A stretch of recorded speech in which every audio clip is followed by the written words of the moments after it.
vamos a leer en el primer libro de Reyes, dice el versículo 8, vino luego a él palabra del Señor, diciendo, levántate y vete ¿a dónde? ¿A dónde? A Sarepta de Sidón, y mora allí. He aquí yo he dado orden allí a una mujer viuda que te sustente. Entonces se levantó, se fue a Sarepta, y cuando llegó a la puerta de la ciudad, he aquí una mujer viuda que estaba recogiendo leña, y él la llamó y le dijo, te ruego que me traigas un poco de agua en un vaso para que beba. Y yendo ella a traérsela, él la volvió a llamar y le dijo, te ruego que me traigas también un bocado de pan en tu mano. Y ella respondió, vive Señor tu Dios, que no tengo pan cocido, solamente tengo, ¿qué cosa? Un puñado de arena tengo en la tinaja. Un puñado de harina tengo en la tinaja, y un poco de aceite en una vasija. Y ahora recogía 2 leños para entrar y prepararlo para mí y para mi hijo, para que lo comamos, ¿y qué más? Y nos dejemos morir. Sigue diciendo el texto. Elías le dijo, no tengas temor, ve, haz como has dicho. Hazme a mí primero de ello una pequeña torta cocida debajo de la ceniza y tráemela. Y después harás para ti y para tu hijo. Porque Jehová Dios de Israel ha dicho así. El Señor Dios de Israel ha dicho. ¿Qué ha dicho? La harina de la tinaja no escaseará, ni el aceite de la vasija, hasta el día en que el Señor haga llover sobre la tierra. Entonces ella fue e hizo como le dijo Elías, y comió él, y ella, y su casa, y muchos días. ¿Qué pasó? Se cumplió la palabra. Versículo 16. Y la harina de la tinaja no escaseó, ni el aceite de la vasija menguó, conforme a la palabra que el Señor había dicho por Elías. La gracia que sana la desgracia. La gracia que sana la desgracia. En la Biblia, la condición de viuda o de viudez era una señal de desgracia, como también la mujer estéril era una señal o símbolo de la desgracia, como también la enfermedad, sobre todo la lepra, que llegaba a alguien, era señal o símbolo de la desgracia. ¿Y a qué me refiero con la desgracia? O cuando decimos que estas personas eran consideradas desgraciadas. ¿Qué es una persona desgraciada? Pero sin gracia se entiende como que no es bonito. Si nosotros tomamos la palabra gracia desde el punto de vista teológico y bíblico, eso es profundo, porque la gracia es el favor de Dios sobre la vida de las personas, aunque no lo merezcan. Tú y yo somos salvos, somos nuevas personas en Cristo Jesús por la sola y bendita gracia de Dios sobre nuestras vidas. En el Antiguo Testamento se pensaba que la gracia de Dios solo estaba para Israel y que para el mundo gentil lo único que le quedaba era la condenación, el juicio, o sea, la desgracia. Así que siendo Israel el pueblo escogido por Dios, ellos consideraban que las bendiciones del cielo solamente eran para ellos. Es más, en el Nuevo Testamento, cuando el Espíritu de Dios se dispensa sobre la comunidad que está reunida allí en Jerusalén, en el Pentecostés, algunos de ellos pensaban inclusive que la bendición del Espíritu solamente era para los judíos y no para los gentiles. De ahí que Dios levanta a un personaje llamado Paulo, para que lleve el evangelio a aquellos que son considerados que están por fuera de la gracia de Dios. El pasaje que acabamos de leer se enmarca en un espacio, Sarepta de Sidón, tierra fenicia, que está por fuera de la frontera de Israel, y se enmarca en ese espacio geográfico, pero también se enmarca en la vida de una persona que es gentil y que está en una condición de desgracia, porque es una persona viuda. Y esta desgracia no solamente era espiritual, también era material. Porque las mujeres en aquel entonces no tenían derecho de patrimonio. El hombre era el que heredaba. El hombre era el que tenía propiedad, derecho de propiedad. El hombre era el que tenía el derecho de compra y venta. El hombre era el que trabajaba y traía el sustento al hogar. Luego, cuando una mujer perdía a su varón, ¿cómo quedaba esa mujer? Desamparada, en una condición de desgracia. A menos que tuviera un hijo varón y que fuera mayor de edad. Así que no es fácil, o no era fácil, la condición de esta viuda. El contexto entonces en el cual el profeta Elías recibe esta palabra era un contexto muy difícil. Habían transcurrido 3 años de sequía, algo peor o una situación peor que el de La Guajira. Desierto seco, niños muriéndose por desnutrición y porque la corrupción de algunos políticos no les ha permitido tener derecho al agua. El pueblo de Israel se había desviado, estaba adorando ahora al dios Baal y a la diosa Acera, dioses paganos que eran considerados como dioses de la fertilidad, dioses que daban la lluvia y que daban el alimento en la tierra. Y el pueblo de Israel se había volcado a estos dioses paganos, como si ellos tuvieran poder sobre la lluvia. El rey Acab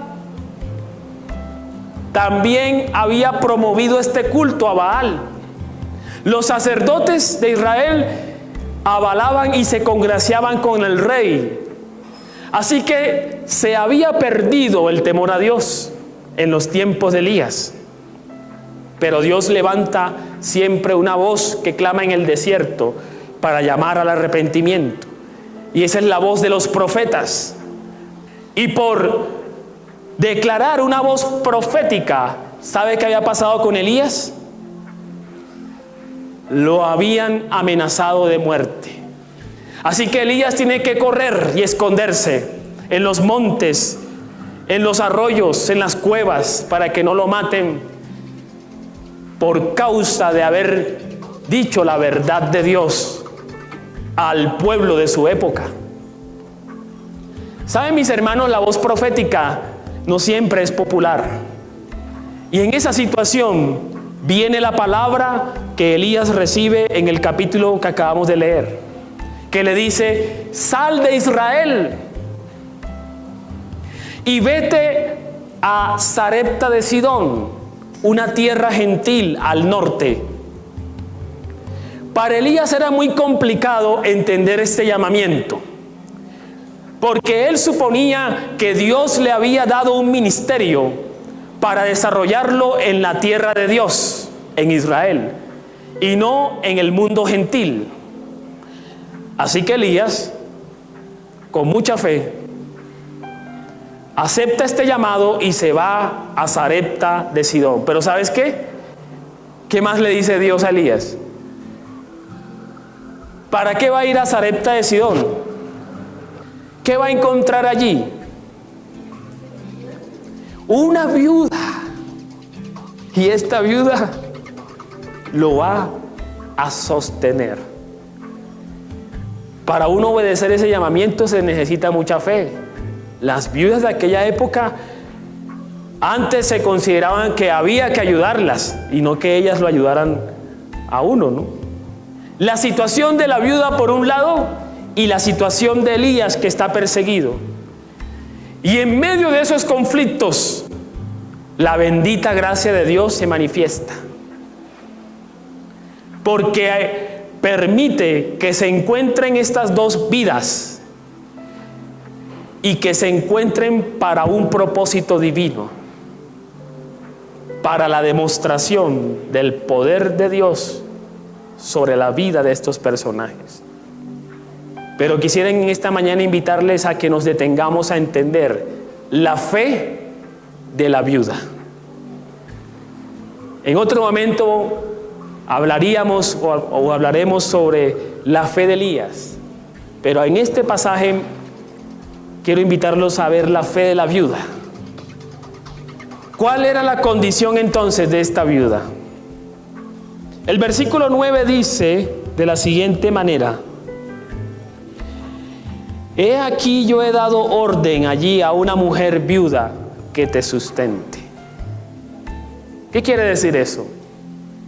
Que la viuda en cierto sentido tenía oído espiritual, que la viuda en cierto sentido reconocía la voz de Dios.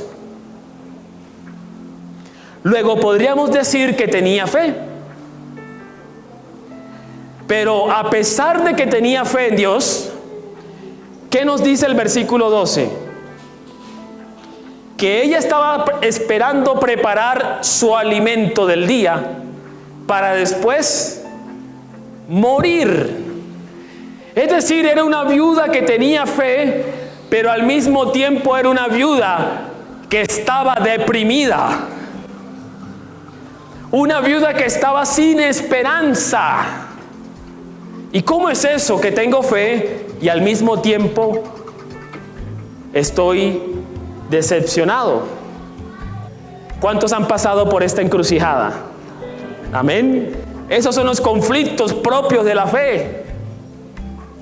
Que a pesar de que creemos en Dios, que a pesar de que adoramos su nombre, reconocemos su presencia, la situación de nuestra condición, tal vez física, material o real, nos introduce en un estado de desánimo, en un estado de decepción, y hasta el punto que nos genera desesperanza y nos queremos morir. Así que esta palabra es para nosotros. ¿Cuánto lo creen?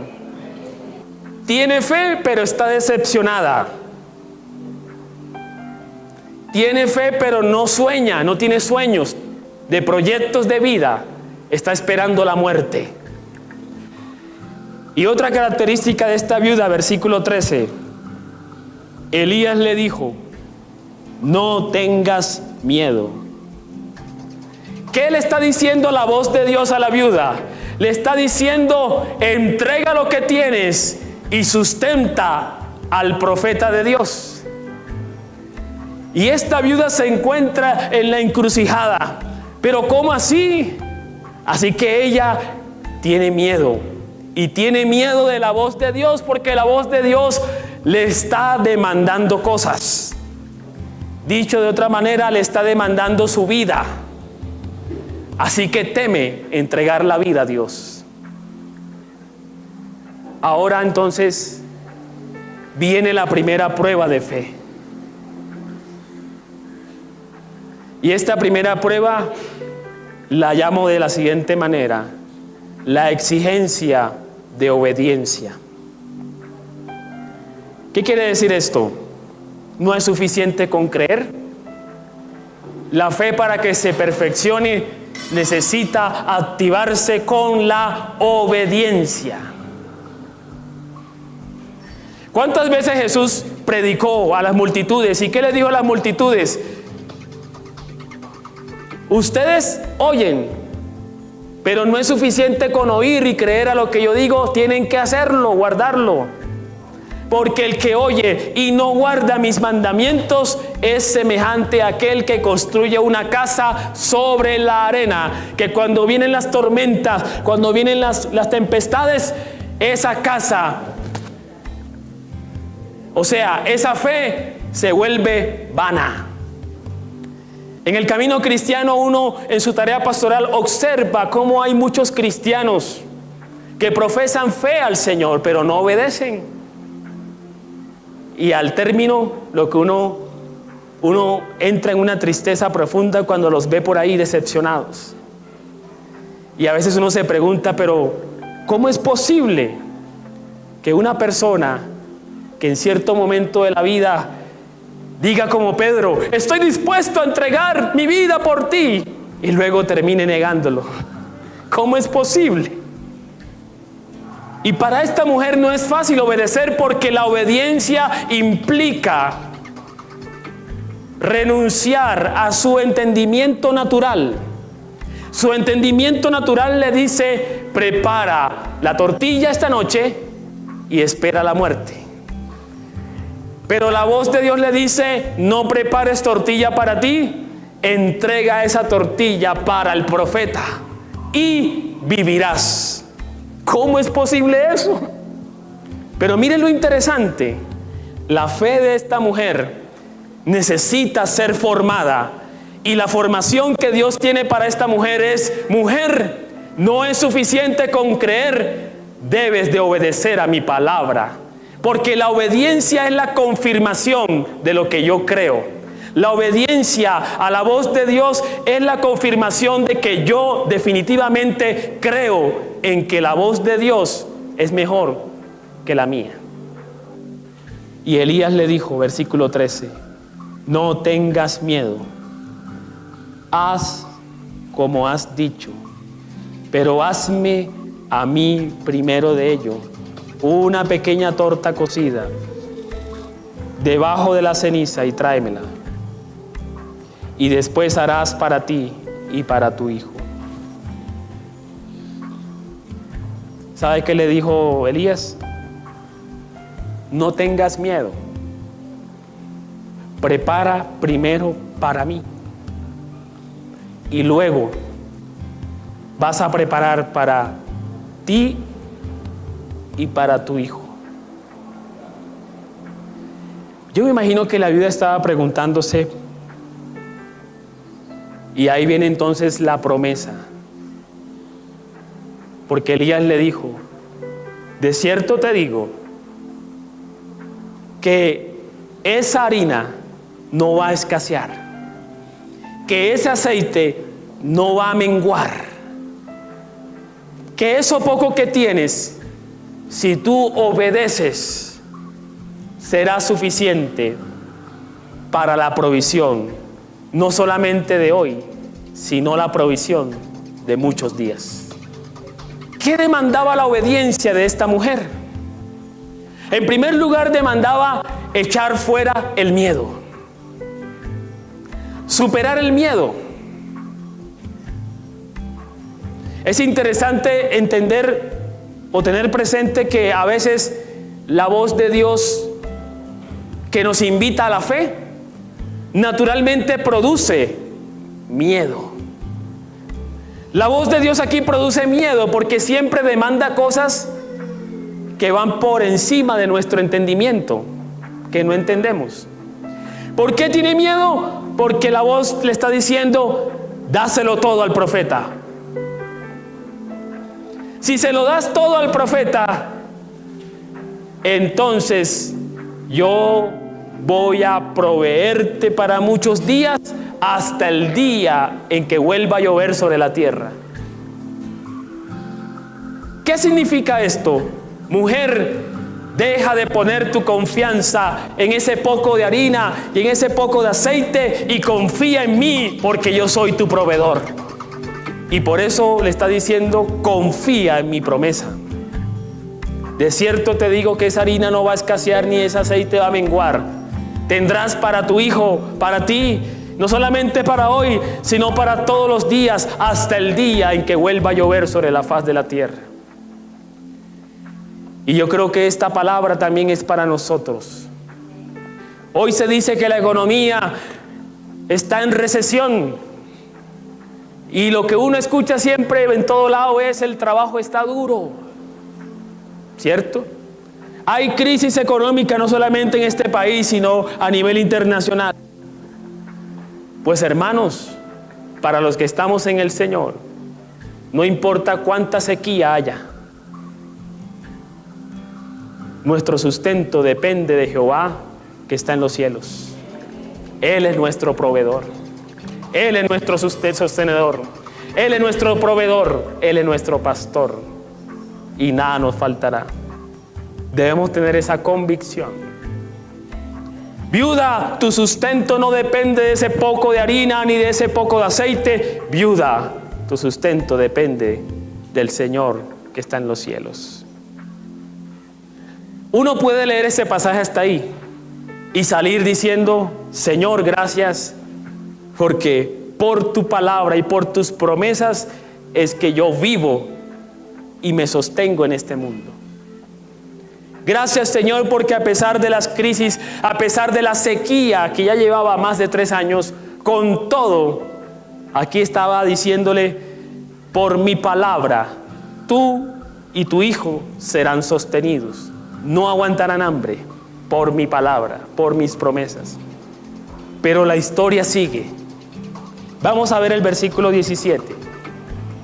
Dice: después de estas cosas aconteció que cayó enfermo el hijo, y la enfermedad fue tan grave que no quedó en él aliento. Y ella dijo a Elías: ¿qué tengo yo contigo, varón de Dios?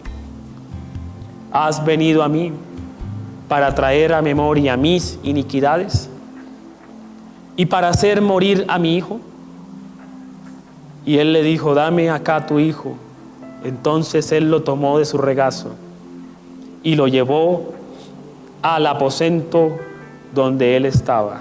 Lo puso sobre su cama, clamó a Dios y dijo: Jehová Dios mío, aún la viuda en cuya casa estoy hospedado, has afligido, haciéndole morir su hijo. Y se tendió sobre el niño 3 veces, clamó al Señor y dijo: Señor Dios mío, te ruego que hagas volver el alma de este niño a él.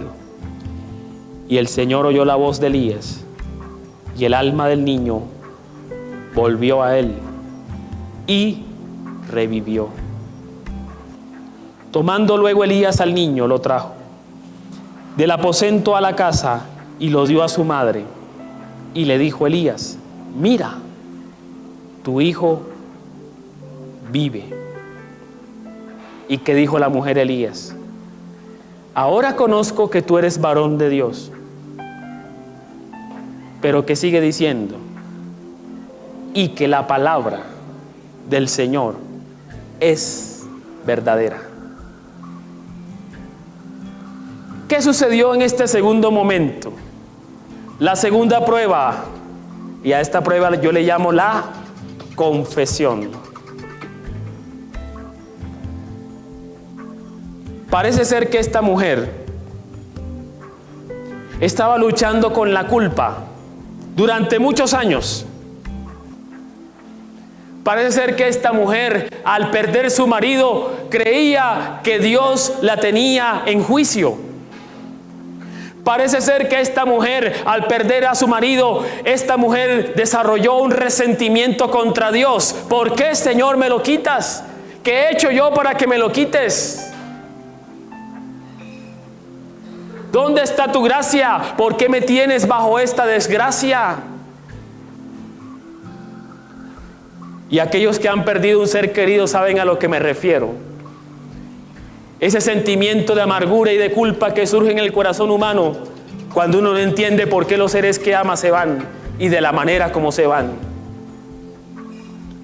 Sobre todo cuando se van de una forma que no es natural. Así que parece ser que esta mujer cargaba en su corazón, en lo más profundo, esa culpa.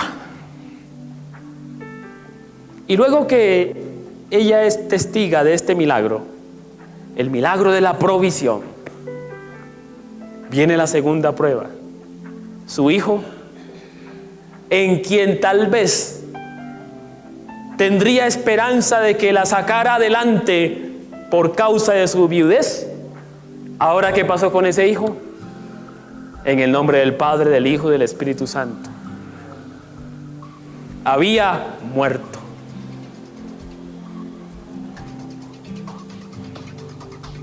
Eso es muy duro. Cuando uno pone la confianza en una persona y esa persona en cualquier momento se va. Eso es muy duro. Y no murió en cualquier momento, murió justo cuando el profeta de parte de Dios le visitaba. Elías dice: Señor, pero ¿cómo permites tú que mi presencia traiga una desgracia a esta casa? ¿Cómo explicar que el Dios que promete la vida ahora trae la muerte? ¿Me hago entender? ¿Por qué el Dios que promete la vida? ¿Qué le dijo? De cierto te digo, mujer, que la harina no va a escasear, ni el aceite va a menguar, sino que comerás todos los días hasta que vuelva a llover sobre la tierra de Israel. ¿Qué le está haciendo? ¿Qué le está diciendo? Te prometo que vivirás, y vivirás por causa de mi palabra. Pero ahora en esta segunda parte, ¿cómo explicar que el Dios que promete la vida ahora permite la muerte de su hijo? Porque esta es la realidad de la vida. La vida es conflictiva. Y aunque tenemos fe en el Señor, nuestra fe y nuestra vivencia en la fe no nos exime que las conflictividades de la vida desaparezcan. No, estamos en el mundo, aunque no somos del mundo. Pero como lo prometió Jesucristo, confíen, perseveren, porque a la final Jesucristo venció el mundo. Esta persona está con la culpa.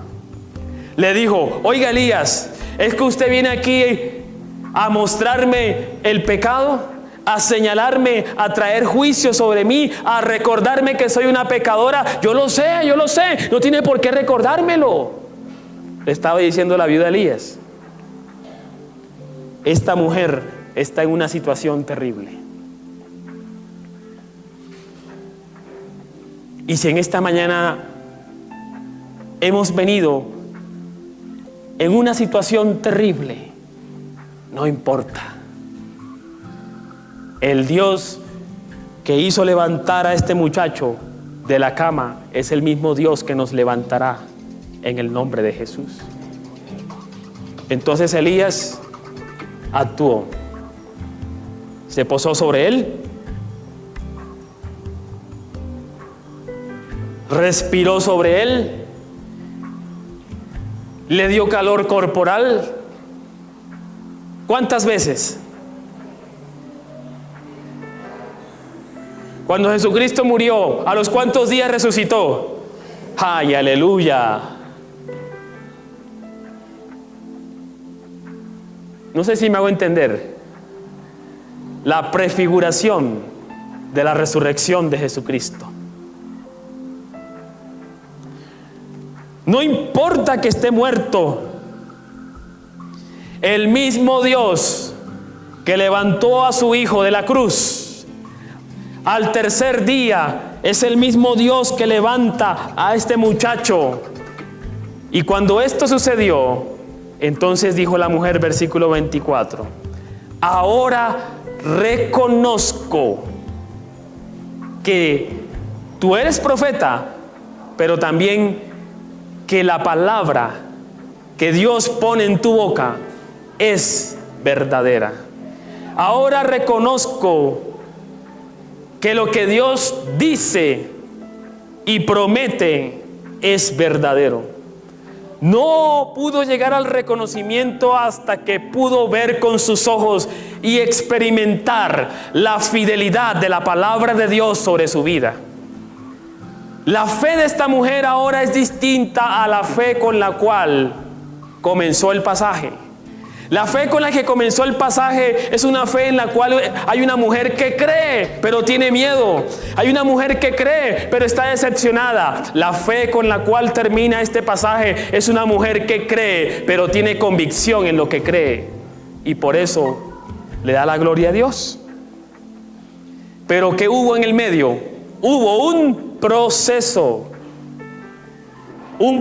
de obediencia, un proceso de confesión, un proceso de sanidad, de culpa por causa de sus pecados. Tanto fue su testimonio que en el Nuevo Testamento Jesús la reconoce como una mujer de fe. Tanto fue su testimonio que en el Nuevo Testamento Jesús la reconoce como una mujer que recibió la gracia de Dios en medio de sus desgracias de la vida.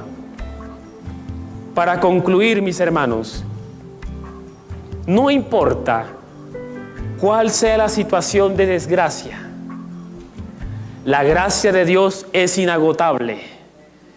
La gracia de Dios es suficiente para perfeccionarse en nuestras situaciones de desgracia.